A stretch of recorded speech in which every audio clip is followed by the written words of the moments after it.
Hi, വിളക്ക് എന്ന ചാനലിലേക്ക് എല്ലാവർക്കും സ്വാഗതം. ഇന്ന് നമുക്ക് വിഷൻ ബോർഡിനെ പറ്റി മനസ്സിലാക്കാം. എന്താണ് vision board? Vision board create ചെയ്യുമ്പോൾ എന്തെല്ലാം ഉൾപ്പെടുത്തണം? വിഷൻ ബോർഡ് ഏതെല്ലാം ഘട്ടങ്ങളായിട്ടാണ് ചെയ്യുന്നത്? ഇതിനെപ്പറ്റി മനസ്സിലാക്കാം. സോ എന്താണ് വിഷൻ ബോർഡ്?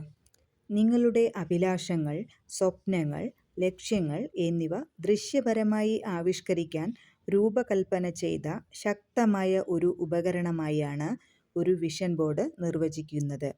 ശ്രദ്ധാപൂർവം തിരഞ്ഞെടുത്ത ചിത്രങ്ങൾ, വാക്കുകൾ, ചിഹ്നങ്ങൾ എന്നിവ ഈ ഡൈനാമിക് കൊളാഷിൽ ഉൾപ്പെടുത്തുന്നു.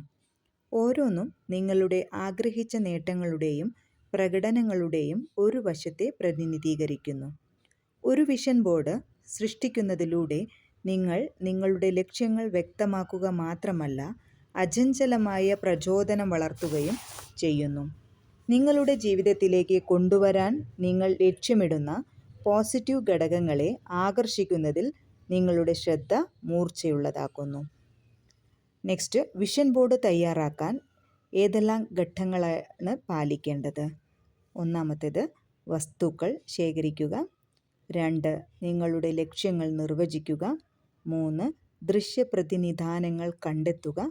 4, നിങ്ങളുടെ ദർശന ബോർഡ് സൃഷ്ടിക്കുക. 5, നിങ്ങളുടെ വിഷൻ ബോർഡ് പ്രദർശിപ്പിക്കുക. 6, അവലോകനം ചെയ്ത് അപ്ഡേറ്റ് ചെയ്യുക.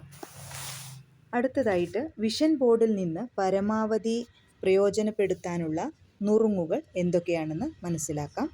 അതിൽ ഒന്നാമത്തേത്, പ്രാർത്ഥനയും നന്ദിയും ഉൾപ്പെടുത്തുക. 2, അത് പ്രാപ്യമായി ചെയ്യാവുന്ന തരത്തിൽ സൂക്ഷിക്കുക. 3, രാവിലെ അത് പരിശീലിക്കുക. 4, സ്ഥിരീകരണങ്ങളുമായി ഇത് താരതമ്യപ്പെടുത്തുക. ഈ ചിത്രങ്ങളുമായി ഒരു വൈകാരിക ബന്ധം ഉണ്ട് എന്ന് പറഞ്ഞു കഴിഞ്ഞാൽ, നമ്മളിപ്പോൾ വിഷൻ ബോർഡിൽ ഒത്തിരി നമ്മുടെ ആശകളും ആഗ്രഹങ്ങളും എല്ലാം സ്റ്റിക്ക് ചെയ്യുമ്പോൾ അതിന് ഓരോന്നിനെയും പറ്റി നമ്മൾ വിഷ്വലൈസ് ചെയ്യുക. അതിന് രാവിലെ എണീറ്റ ഉടനെ തന്നെ വിഷ്വലൈസ് ചെയ്യുക. അതിന് സ്ഥിരീകരണങ്ങളെ പറ്റി മനസ്സിലാക്കുക. ഓരോ ചിത്രങ്ങളിലുമായിട്ട് നമ്മൾ ഇമോഷണലി കണക്റ്റഡ് ആകുക. ഇത്തരത്തിലെല്ലാം ചെയ്തു കഴിഞ്ഞാൽ നമുക്ക് നമ്മുടെ ഒരു സുന്ദരമായ ഒരു വിഷൻ ബോർഡ് തയ്യാറാക്കാൻ സാധിക്കും. Thank you so much. നിങ്ങൾ ആദ്യമായിട്ടാണ് ഈ ചാനൽ കാണുന്നതെങ്കിൽ ലൈക്ക് ചെയ്യാനും ഷെയർ ചെയ്യാനും മറക്കരുത്. തമ്പുരാൻ നിങ്ങൾക്ക് ധാരാളമായി ആയുസ്സും ആരോഗ്യവും അറിവും സമ്പത്തും നിന്ന് നിങ്ങളെ രക്ഷിക്കണമെന്ന് മനസ്സിൻ്റെ ഉള്ളിൽ നിന്നും പ്രാർത്ഥിക്കുന്നു.